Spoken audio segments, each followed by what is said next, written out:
picture this. You're at the theater, 1788, and the king's in the royal box, and Oh, suddenly this is a good one. he falls asleep What? right in the middle of the play. No way. And get this is just days after someone tried to assassinate him. You're kidding. I know, talk about sleeping through anything. Wow. But that's King George III for you. The monarch who reigned for nearly 60 years longer than any British monarch before him. He saw Britain through the American Revolution. He became the symbol of national resilience. But behind the crown, there's a man battling a darkness that would eventually consume his final years. What's so fascinating about George III is that he really defies those easy stereotypes. Oh, absolutely. He wasn't just a stuffy monarch in a powdered wig. Right. He was a man of contradictions, deeply devoted to his family, passionate about music and agriculture, and yet ultimately undone by this mysterious illness that plunged him into what was then called madness. It's a story that takes us from the halls of power to the depths of human vulnerability. And it all begins with that bizarre story about him dozing off in the theater. I mean, who falls asleep after someone tries to kill them? You know, it really speaks volumes about how the public saw him at the time. This was an era when kings were considered almost godlike figures, and yet here's George III snoring away in public. People saw him as a bit eccentric, sure, with his love of farming earning him the nickname Farmer George, but fundamentally stable and relatable. So it's like the stage is set for this dramatic fall from grace. Exactly. So before we get to the madness, let's rewind a bit. What was George III's early life like? Well, he was actually the first Hanoverian king born in England and spoke English as his first language. Oh, interesting. Now, that might seem like a small detail, Right. but it's significant. His predecessors, George II, George II, they were German-born, spoke broken English, and were often seen as detached from their English subjects. George III, on the other hand, he was able to connect with the people in a way his grandfather and great-grandfather never could. It's like he bridged that cultural gap, becoming the first truly English king of the Hanoverian dynasty. Yes, exactly. And what about his personal life? Was he the cold, distant monarch we often imagine? Not at all. His arranged marriage to Princess Charlotte of Mecklenburg-Strelitz actually turned out to be a genuine love story. They had 15 children, 13 of whom survived, and George was, by all accounts, a devoted father, a far cry from that stereotypical image of a distant royal. So a family man through and through. Absolutely. But of course, we can't talk about George III without addressing the American Revolution. He's often portrayed as this tyrannical king clinging to power, refusing to let the colonies go. Was that really the case?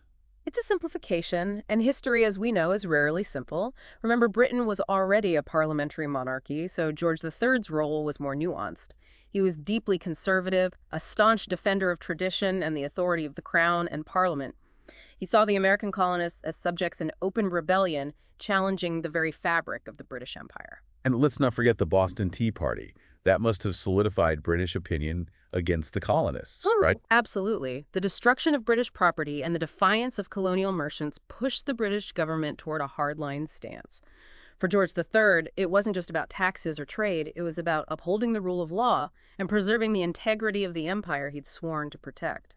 So not necessarily a power-hungry tyrant, but a king caught in the crosshairs of a historical turning point. Exactly. But then things take a turn. At the age of 24, he experiences his first bout of illness. Yes, this wasn't the madness he'd later be known for, but it's a crucial foreshadowing. He experienced physical symptoms, and the treatments at the time, like bloodletting and cupping, were by today's standards barbaric. It's mind-boggling to think about those cures, but as you said, we can't judge the past through a modern lens. What's important is that this early episode hinted at a vulnerability, a crack in the seemingly invincible facade of the king. Precisely. And it's this vulnerability that makes the story of his later decline all the more tragic. So we left off with George III experiencing this brief respite from that darkness that had gripped him. But sadly, as we know, this wasn't the end of his story. Right. It's like, imagine a man who clawed his way back from the abyss only to be plunged back in by a devastating loss. And that's what happened to George III in 1810. Remember, he was a devoted family man, and the death of his beloved daughter, Princess Amelia, just shattered him. It's like they say, the bigger they are, the harder they fall. I mean, he was a king, for goodness sake. But grief had the power to break him, just as it would any father. It's a powerful reminder that even monarchs are human, subject to the same pangs of sorrow as anyone else. Amelia's death, it triggered this rapid and irreversible decline in George III. He was only in his early 70s, but from that point on, he was really lost to the world. his mind slipping further into the fog of what was then called madness. Paint us a picture of his life during those final years. Yeah. What was it like for him? Imagine a once powerful king, now just a shadow of his former self, his world shrinking with each passing day. Hallucinations plagued him. His eyesight deteriorated until he was completely blind, and even his hearing began to fail. He was isolated, kept away from visitors, even from most of his family, for fear of upsetting him further. It's a heartbreaking image. A prisoner in his own palace, surrounded by all the trappings of wealth and power, yet utterly alone in his suffering. It's a tragic irony, isn't it? And the stories from that time are both bizarre and deeply poignant. There's one about him wandering the halls of Windsor Castle, talking to imaginary figures, sometimes even mistaking himself for his own dead father. He thought he was his own father. Yes, there's this particularly sad anecdote where he's playing the harpsichord, a piece that had been a favorite of his, and he says, "This song used to be the late king's favorite piece," referring to himself in the third person. Ah, that just breaks my heart. It's like he'd lost his grip on his own identity, on the very essence of who he was. And it wasn't just the mental deterioration, his physical health suffered too. He was in constant pain, his body ravaged by age and the strain of his illness. The vibrant, energetic king who'd once captivated his subjects was gone, replaced by a frail, confused figure. All this while his son George V was essentially running the show, right? Exactly. The Regency Act, which had been debated for years because of the king's earlier bouts of illness, finally passed in 1811. This made George V the official regent, marking the beginning of a new era. The Regency period, so often romanticized in literature and film. It's almost surreal to think about. While the Regency era was in full swing with its glittering balls and high society scandals, there was this tragic figure, the once great King George III, fading away in the shadows. It's a powerful juxtaposition. And while society embraced this new era, George III continued his slow decline, dying in 1820 at the age of 81. 81. That's a pretty long life for that time, considering all he went through. It is, and it's important to remember that despite those final 10 years lost to illness, George III reigned for nearly 60 years longer than any British monarch before him. So he achieved a level of longevity and influence that few monarchs could even dream of. But it's those last years that really capture our imagination, isn't it? They do. They force us to confront the fragility of the human mind, the vulnerability that exists even in the most powerful individuals.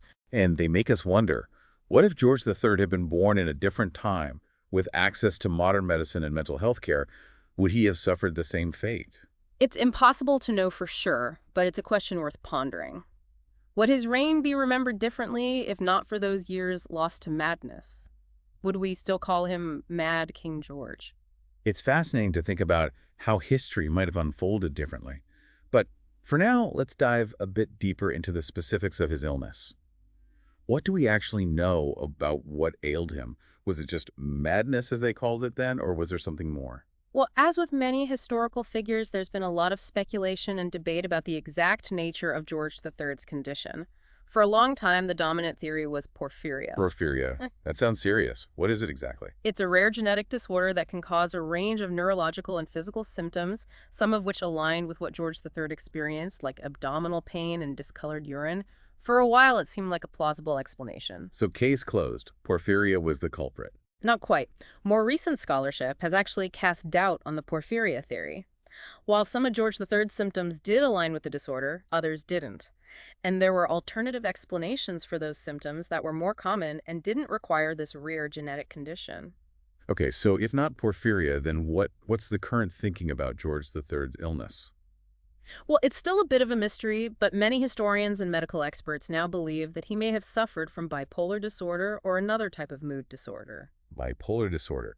That would certainly explain the extreme shifts between periods of lucidity and those episodes of what they called madness back then. Exactly. The dramatic mood swings, the periods of intense energy followed by deep depression, the delusions and hallucinations, all of these align with what we know about bipolar disorder today. So while we may never have a definitive diagnosis, it seems like we're getting closer to understanding the complexities of George III's condition even centuries later. We are. Yeah. And that's what's so fascinating about history, isn't it? It's not just about dates and battles, but about real people with their flaws and struggles and the mysteries that continue to intrigue us centuries later. It's like putting together a puzzle, trying to make sense of the past and the people who shaped it. And speaking of puzzles, I'm still stuck on those treatments. George III endured, straitjackets and coronation chairs. That sounds more like torture than treatment. It does, doesn't it? But it's crucial to remember that we have to view those treatments within the context of the time.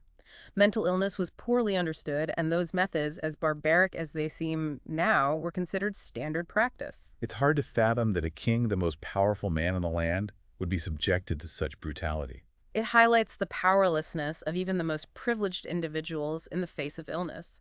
George III may have worn a crown, but in those moments he was just a patient at the mercy of the prevailing medical beliefs of his era.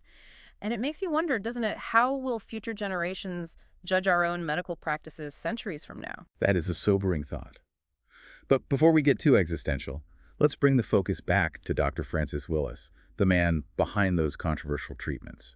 He was hailed as a national hero for his role in George III's temporary recovery, wasn't he? Willis believed in a strict regimen of discipline and control. He saw mental illness as a weakness of character that could be overcome through harsh treatment.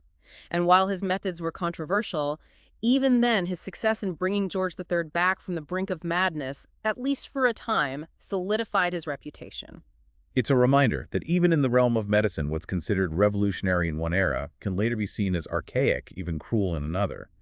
And it speaks to the evolving nature of our understanding of the human mind and what constitutes humane treatment.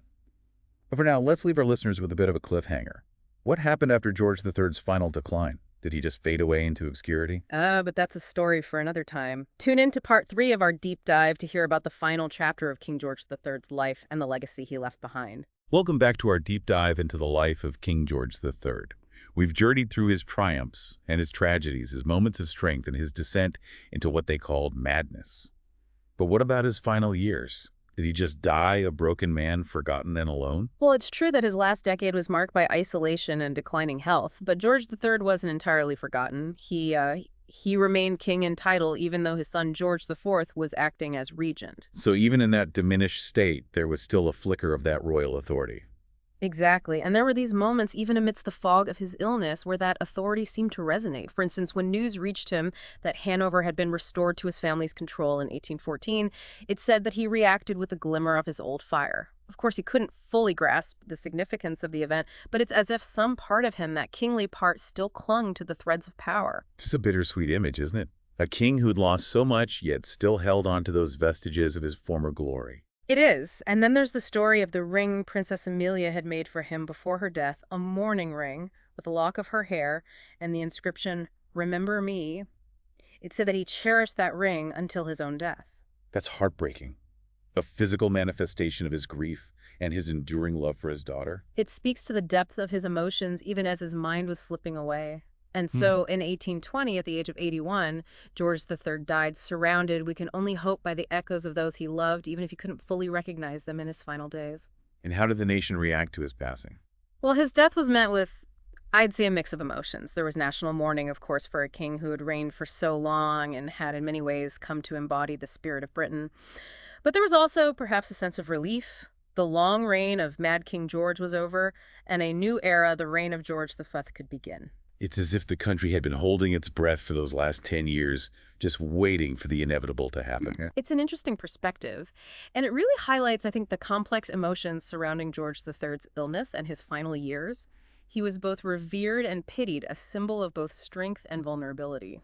So as we reach the end of our deep dive, how should we remember King George III as a tragic figure, a symbol of lost greatness, or something else entirely? I think his story transcends any simple label. He was a man of contradictions, a loving father and devoted husband who also waged a bloody war to retain control of the American colonies. A king who embodied domestic virtue yet suffered from a debilitating mental illness. He was a product of his time, and yet he also, in many ways, defied easy categorization. Exactly. And that's what makes him so fascinating. His story reminds us that history isn't just about grand narratives and sweeping pronouncements. It's about real people with all their complexities and flaws who grappled with challenges that we still face today. It's about the human experience in all its messy glory. And perhaps that's the most important takeaway from our deep dive into the life of King George III. He was a king, Yeah. yes, but he was also a man who loved, who lost, who struggled, and who ultimately succumbed to the fragility of the human mind. His story is a reminder that even those who seem larger than life are subject to the same forces that shape us all. And it encourages us to look beyond the labels and the stereotypes and to see the individuals who shaped our world in all their complexity and humanity. Well said. And on that note, we'll wrap up our deep dive into the life and legacy of King George III. We hope you've enjoyed this journey into the past, and we encourage you to continue exploring the stories of history, uncover the hidden complexities and fascinating contradictions that make them so compelling. Join us next time for another deep dive into the untold stories of history.